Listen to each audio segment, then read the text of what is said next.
Buenos días, somos Marta Clariana Hervás y José Jesús Martínez Espuch. Durante esta presentación expondremos nuestro trabajo titulado Lo interdisciplinar en el séptimo arte, análisis de la escena Fuego Infernal del largometraje de animación El Jorobado de Notre Dame. La cinematografía es un arte interdisciplinar que combina imagen, narrativa, literatura, teatro y emoción. Desde sus inicios, su objetivo ha sido captar imágenes en movimiento, convirtiéndolo en un arte visual con una fuerte carga narrativa. Con la llegada del color y del sonido, el cine evolucionó hacia una obra de arte total, en la que convergen disciplinas como la música, las artes plásticas, la danza y la historia, creando un lenguaje artístico profundamente colaborativo. Este carácter interdisciplinar ha permitido una amplia experimentación formal y conceptual, generando innumerables combinaciones artísticas dentro de la pantalla. Un claro ejemplo es el largometraje El Jorobado de Notre Dame, película animada de Disney basada en la novela Nuestra Señora de París de Victor Hugo. En ella se fusionan magistralmente la música, la narrativa, la fotografía, las teorías del color y la composición propia de las artes plásticas, reflejando así la riqueza del cine como expresión artística. Así pues, la película objeto de estudio, El Jorobado de Notre Dame, es la 34ª película producida por Walt Disney Feature Animation, dirigida por Gary Trousdale y Kirk Wise. La música fue compuesta por Alan Menken. El estreno de la película fue el 21 de junio de 1966 y obtuvo diferentes premios, entre los que destacan el Premio Satellite Awards, el Premio Artios, el Premio Oscar, el Premio BMI y los premios Golden Reel a la mejor edición de sonido y mejor edición musical. También obtuvo diferentes nominaciones, entre los que destacan las nominaciones a la mejor banda sonora por los premios Oscar, los Globos de Oro y los Emmy Awards. Fuego Infernal, Hellfire, es la escena central del análisis. La película El Jorobado de Notre Dame narra la historia de Quasimodo, un hombre de aspecto deforme criado en la Catedral de Notre Dame por el despiadado juez Frollo, quien, tras asesinar a su madre en su persecución del pueblo gitano, lo mantiene aislado en el campanario.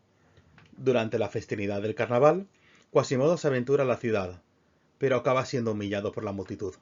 Esmeralda, una joven gitana, es la única que muestra compasión por él, marcando el primer gesto de humanidad que recibe. Tras rebelarse ante Frodo, se refugia en la catedral, y a partir de este momento se desarrolla el arco de la película basado en un triángulo amoroso entre Quasimodo, Esmeralda, el Capitán Febo y Frollo.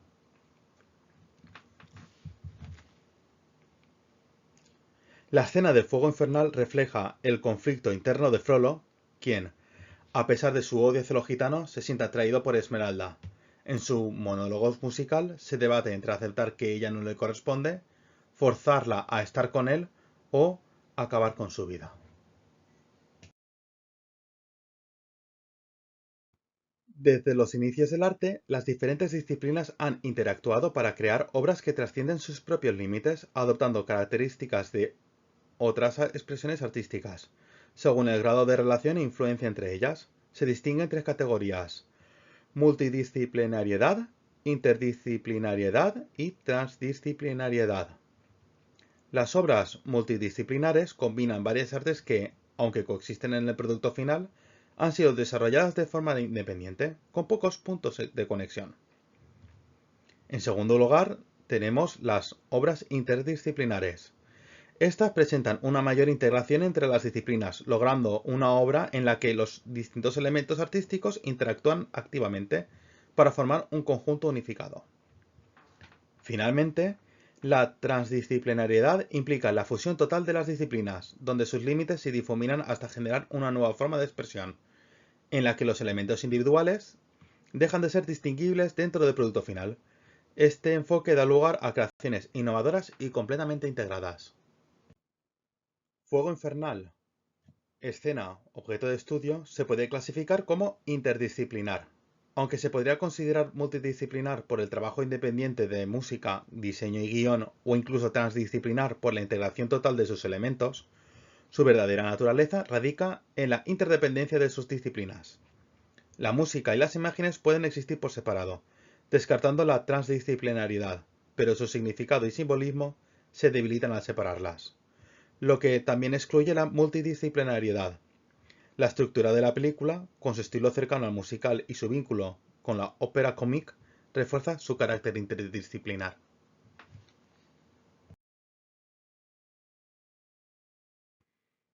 La interconexión de disciplinas en el cine es común, pero destaca sobre todo en esta escena objeto de estudio. A través de la música, la iluminación y la narrativa, se refuerza el conflicto interno del juez Frollo, protagonista de la escena y pieza clave en la trama de la película. Frollo se enfrenta a una triple dualidad. La primera son sus acciones respecto a Esmeralda. Puede matarla, obligarla a estar con él o dejarla escapar, opción que apenas considera debido a su obsesión. En segundo lugar está su contradicción entre el odio que siente hacia el pueblo gitano y la atracción por una mujer de esa misma etnia.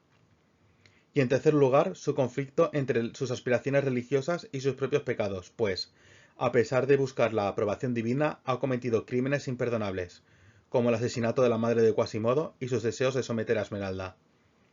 Este dilema individual se inserta en un conflicto mayor, la doble moral de la Iglesia Católica. La película expone la crueldad de la institución a través de las acciones de Frollo, recordando episodios históricos como las Cruzadas o la Inquisición. Sin embargo, también muestra el lado compasivo de la fe, representado por el archidiácono, quien salva a Quasimodo de cuando era un bebé indefenso. La lucha entre el bien y el mal se manifiesta en cada aspecto de la escena, los colores oscuros frente al fuego ardiente, la tensión en los acordes, los encuadres que oprimen el personaje y la instrumentación dramática. Todo ello refuerza la intensidad del argumento, utilizando cada herramienta cinematográfica para plasmar el tormento de Frollo y su caída en la obsesión y la desesperación.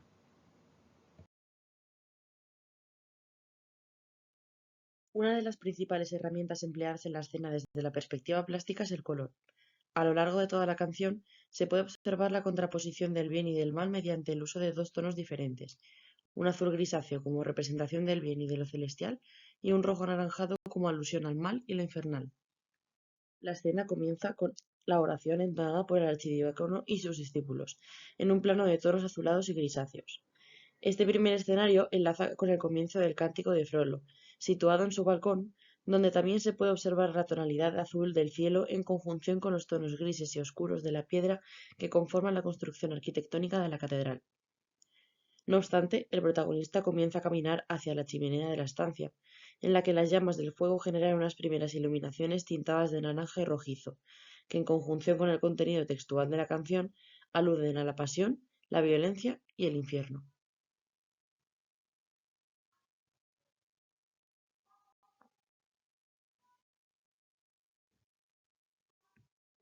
De colores, se plantean numerosos planos.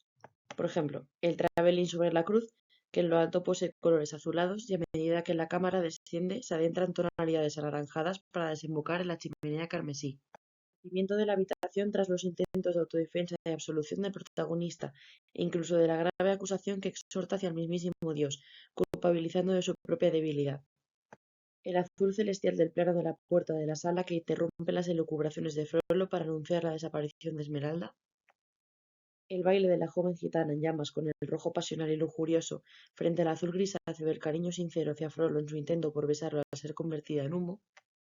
O los tonos rojizos y anaranjados cuando el protagonista parece ubicarse en las mismas puertas del infierno. Uno de los colores que destacan la escena es el púrpura, presente en el pañuelo de esmeralda que Frollo guarda en uno de sus bolsillos interiores en el hábito.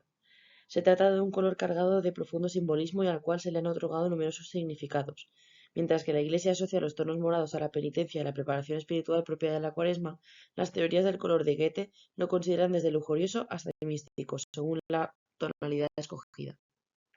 Por otra parte, uno de los puntos más llamativos de la escena y que fácilmente recuerdan a otras secciones musicales de películas de Disney tiene que ver con los delirios del protagonista. En este sentido, cabe destacar la mundialmente conocida escena titulada El desfile de los elefantes rosas, de la película Dumbo, de 1941, en la que el elefante protagonista se emborracha accidentalmente y su ebriedad le provoca numerosas alucinaciones, cuyos protagonistas principales son las figuras pomposas de elefantes rosáceos moldeables y exageradamente elásticos que cantan y danzan, conformando con todo ello una escena profundamente psicodélica en la que el color y la música resultan preponderantes, y cuyo origen reside en la literatura, puesto que la expresión "ver elefantes rosas" fue acuñada en 1913 por Jack London en su novela John Barleycorn, que se utiliza como metáfora referida a las alucinaciones que causa la ebriedad. En el caso del jorobado de Notre Dame, también se puede encontrar un delirio acompañado por el color y la música mediante la aparición de innumerables figuras gigantescas e encapuchadas, ataviadas con túnicas rojas y sin rostro. Este color en el hábito, representante de la máxima autoridad eclesiástica, es típico de los cardenales, en representación del sacrificio y de su disposición a morir por su fe. La imaginería rojiza prosigue tras la transformación de los encapuchados religiosos en una masa bermeja que poco a poco mutará en una llama de fuego que envuelve al protagonista.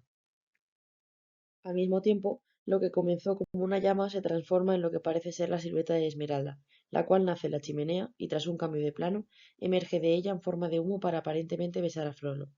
Precisamente en ese mismo instante, él trata de unir sus labios a los de la figura vaporosa, pero es interrumpido por una llamada a la puerta de la habitación, momento en el cual la silueta de Esmeralda se disipa definitivamente. Frollo voltea su mirada al fondo de la habitación, y de nuevo el color cambia totalmente del rojizo del aura de la chimenea a nuevamente el azul celestial. La puerta se abre y un caballero ensombrecido e inidentificable por el plano contraluz anuncia que Esmeralda ha desaparecido. Este plano puede ser entendido como la aparición de un ángel. La inclusión de medio cortos y primeros planos de Frollo permite observar un detalle cuyo colorido también posee un carácter simbólico. En sus manos porta tres joyas: un anillo azul y redondo en el índice de la mano derecha, otro romboidal rojizo en el anular de la misma mano y una sortija verde en el índice de su mano izquierda. Esta elección de colores no resulta baladí, pues de nuevo se plantean en una misma mano los dos colores del bien y del mal, de la dualidad del azul y del rojo, mientras que en la otra mano se representa el sujeto principal de los delirios del protagonista, Esmeralda, manifestada alegóricamente mediante el color homónimo. La escena final también posee una gran significación desde la teoría del color. Además de los mencionados colores rojos en la puerta del infierno y del azul celestial en la puerta de la habitación, cabe destacar uno de los planos más interesantes desde la perspectiva de las artes plásticas, un cuadro cromático. Desde la esquina superior izquierda, conformada por un azul oscuro, se crea una especie de glisando cromático o de color que desciende hacia el rojo carmesí de la esquina inferior derecha, en clara alusión a lo celestial o superior y lo infernal en lo inferior. Sombras gigantescas de lo que anteriormente fueron las siluetas cardenalicias ahora portan grandes crucifijos en sus manos, y su tamaño enorme y desproporcionado empequeñece la figura del protagonista hasta el punto de resultar prácticamente imperceptible. Frollo gira su cuerpo contra la pared y extiende horizontalmente los brazos, creando también una cruz con su propio cuerpo en armonía con las portadas por los religiosos, lo cual, unido a su minúsculo tamaño en proporción con el resto de las figuras del plano, provoca la sensación de haberse tornado insignificante, tanto él como sus peticiones y clamores, frente a la plumbea sentencia acusatoria de las místicas figuras. Desde la perspectiva de la disciplina fotográfica también cabe mencionar algunos planos. En primer lugar, uno de ellos es un plano compositivo muy relevante en la escena y que tiene lugar tras el acercamiento de Frollo a la chimenea. Así pues, la cámara comienza el enfoque en lo alto de una gran cruz incrustada en una de las paredes de la habitación, rodeada por una aura todavía azulada. Poco a poco, el movimiento de la cámara comienza a desplazarse hacia abajo, como el traveling vertical de una cámara sobre grúa, finalizando su movimiento en la chimenea rojiza donde aparece la figura de Frollo, situada en el centro de la imagen. Este movimiento descendiente de la cámara simboliza, sin duda, la bajada de lo celestial hacia lo infernal, donde se emplaza el protagonista de la escena. La escena final también resulta de necesaria mención desde la perspectiva fotográfica. La conformación del plano está cargada de un simbolismo que va más allá del cromatismo de los colores mencionado en el anterior apartado. Las figuras rojas encapuchadas, ahora convertidas en simples sombras alargadas, alzan el vuelo desde la esquina roja inferior hacia el azul superior, en clara alegoría a la ascensión celestial. El movimiento de las sombras, sumado a la dirección del glissando que fusiona paulatinamente ambos colores, crea una composición claramente diagonal que sitúa el inicio de la mirada del espectador desde un punto nada habitual, la esquina inferior derecha del marco, en dirección ascendente hacia la esquina superior izquierda. Esta oblicuidad, generadora inherente de tensión, se ve únicamente interrumpida por la premeditada ubicación de Frollo en el centro exacto del plano, siendo este el único personaje incapaz de ascender a los cielos. Al mismo tiempo, el protagonista entona la frase más potente de la canción: ¿será mía o arderá? La transición entre este plano y el siguiente representa, a su vez, una metamorfosis desde el delirio imaginario de Frollo hacia la realidad de su habitación, una transición acometida mediante un juego de luces propio no únicamente de las películas de animación, sino incluso de los recursos filmográficos de live action. La primera cuestión relativa al texto que requiere de especial mención tiene lugar en la oración entonada por el archidiácono y demás religiosos que la acompañan. El texto reza: Yo confieso ante Dios Todopoderoso, ante Santa María siempre Virgen, San Miguel Arcángel, San Juan Bautista, los santos apóstoles Pedro y Pablo, todos los santos y ante vosotros, hermanos. Se trata de una referencia variada sobre la frase original que se entona previamente a la confesión de un pecado, en la que originalmente se incluye únicamente a Dios y a los congregantes. Tras la entonación del mea culpa, se hace mención a otras figuras de la cristiandad. Por eso rogo a Santa María, siempre Virgen, a los ángeles, a los santos y a ustedes hermanos que interceden por mí ante Dios, nuestro Señor. No es coincidencia, sin embargo, que el final de esta primera oración tenga lugar en el punto exacto en el cual se cambia de escenario y Frollo empieza a cantar, pues indica sucintamente que es Frollo el pecador de quien, en todo caso, Dios debería apiadarse. Otra de las cuestiones literarias es la inclusión del carácter fabulesco a través del diálogo entre las gigantescas figuras encapuchadas, representantes de la mayor autoridad eclesiástica, y Frollo, de ínfima estatura en proporción. En este punto de la escena se genera una suerte de discusión en la cual el tutti religioso entona parte de la oración en latín comenzada al inicio de la canción, mea culpa. Frollo grita, no es mi culpa, y es respondido en tonos graves del coro, mea culpa. El protagonista vuelve a enunciar, no soy culpable, seguido de una reiteración del mismo mea culpa por parte del coro. Finalmente, Frollo intenta de nuevo excusarse, cantando la siguiente oración. Es culpa de la gitana, la bruja que envió esta llama. A lo que los cardenales, sin rostro, responden con contundencia. Mea máxima culpa. Frollo será capaz, en su obsesivo intento por absolverse de toda responsabilidad, de acusar al propio Dios de haber hecho al hombre más débil que al diablo. Momento en el cual las figuras cardenalicias se disipan y dan lugar a la anteriormente mencionada lengua de fuego que absorbe al protagonista. Este carácter dialogado contrasta con el formato de monólogo cantado de Frollo a lo largo de toda la escena. Finalmente, en el apartado musical también se encuentra estudiado esta dualidad de Frollo. Alan Menken refuerza esta dicotomía a través de la instrumentación, de la tonalidad y la alternancia vocal que existe entre Frollo y el coro de frailes. Para los momentos donde predomina la bondad, el compositor emplea tonalidades mayores junto a una instrumentación basada en la cuerda y en el órgano. La cuerda ha sido históricamente símbolo de armonía y equilibrio, mientras que el órgano, vinculado a la música sacra, representa la moral cristiana. Por el contrario, los pasajes que reflejan la oscuridad y la previsión de Frollo se constituyen en el modo menor, con acordes alterados, creando una sensación de tensión y maldad. Aquí la instrumentación se apoya en el viento metal, aportando un carácter amenazante y dionisíaco, asociado al descontrol y a la tentación. Además, la estructura musical subraya el conflicto interno de Frollo. Su voz solista expresa sus deseos y tormentos, mientras que el coro representa la justicia divina, estableciendo un diálogo entre su consciencia y su obsesión. Estos elementos musicales refuerzan la lucha entre el bien y el mal, otorgando una mayor profundidad psicológica al personaje y al dramatismo de la escena. Los momentos de bondad los encontramos al principio de la escena objeto de estudio y en la mitad de la escena. Al principio se escucha cantar un canto llano en el coro de frailes sobre la Virgen María, y la tonalidad que encontramos es la de re mayor, cuya instrumentación es este coro de frailes junto al órgano y las cuerdas. Posteriormente cambia la escena donde se observa a Frollo mirando a la ciudad y continúa la misma tonalidad y la misma instrumentación. A partir del segundo 55 se empieza a transicionar hacia la maldad gracias a que se empiezan a utilizar acordes préstamo y acordes alterados que aportan una doble significación. Por ejemplo, el uso de la cadencia plagal del cuarto grado menor, por ejemplo, fa menor, do mayor, puede significar de que estemos en do mayor o que sea una semicadencia en la tonalidad menor. Además, paulatinamente se van añadiendo la instrumentación donde primero aparece el viento madera y posteriormente el metal.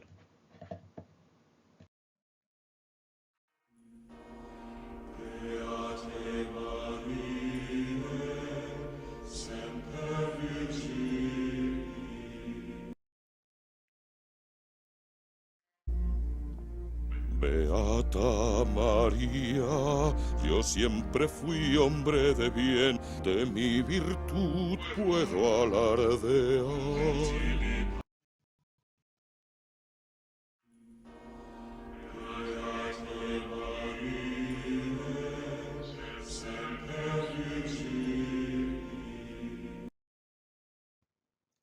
Por el contrario, la maldad ocurre a partir del 1 minuto 18, donde se presenta el tema principal de la película.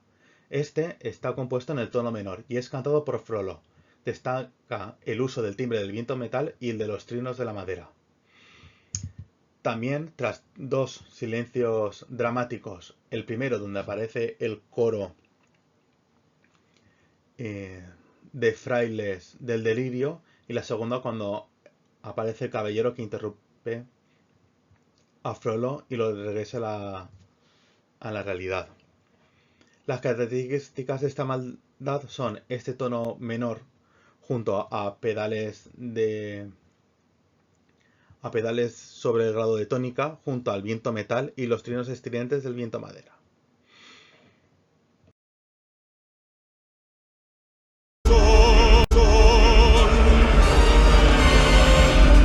Es fuego de infierno, pecado cruel mortal, ardiente deseo me arrastra hacia el mal. Pero yo no quiero pecar, es esa bruja la que se hace desear. Mi culpa no, Dios lo hizo así, si el diablo es demasiado fuerte para mí.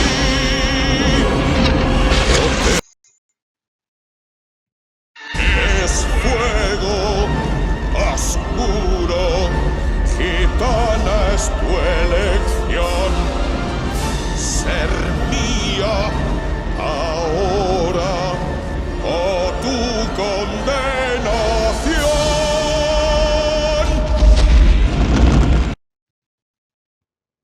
La intervención coral en Fuego Infernal refuerza la dualidad moral de Frollo, estableciendo un diálogo entre su tormento interno y la justicia divina. El coro de frailes, compuesto exclusivamente por voces masculinas y cantando en latín, aparece en 4 momentos clave de la escena, todos con referencias litúrgicas significativas. Las dos primeras intervenciones exaltan la pureza y bondad de la Virgen María, en un claro contraste con la culpa de Frollo. A partir del 1 minuto 38, en la tercera aparición, el texto corresponde a la sección del Confiteor de la misa ordinaria, con el texto mea culpa, mea máxima culpa.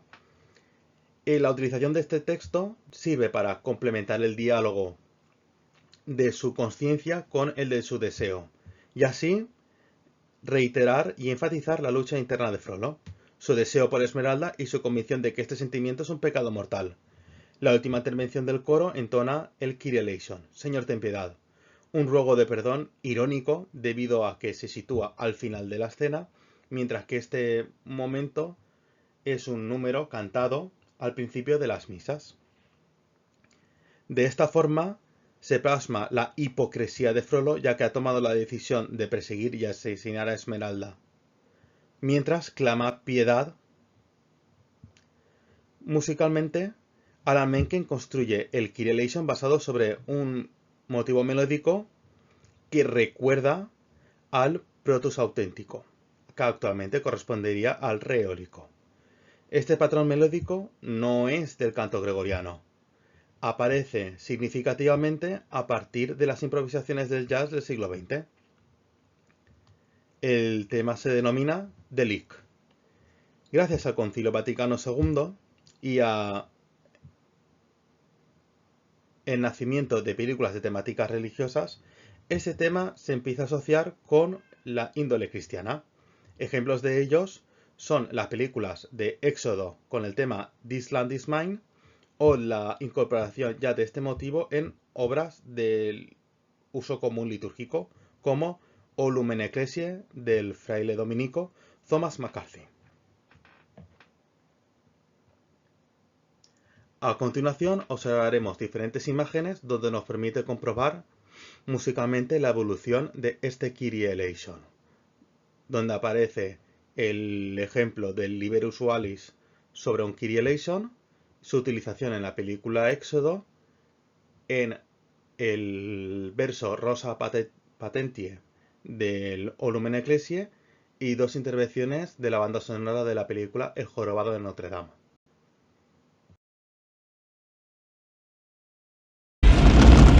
Dios se apiade de ella. Dios se apiade de mí.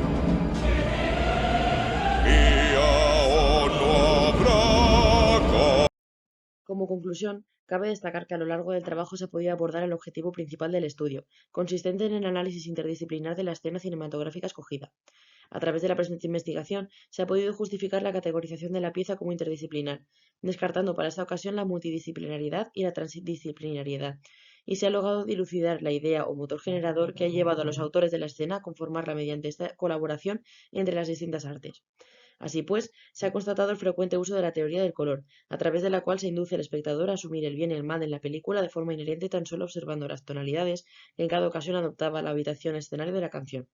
También se ha demostrado el uso magistral de los planos fotográficos para ensalzar la dualidad y la complejidad que se constituye como el germen creador de esta escena, desde los usos de la linealidad diagonal y de los travelling de la cámara, hasta el uso premeditado de planos detalle, primeros planos y grandes planos generales para ensalzar particularidades que dotan de significado a la escena.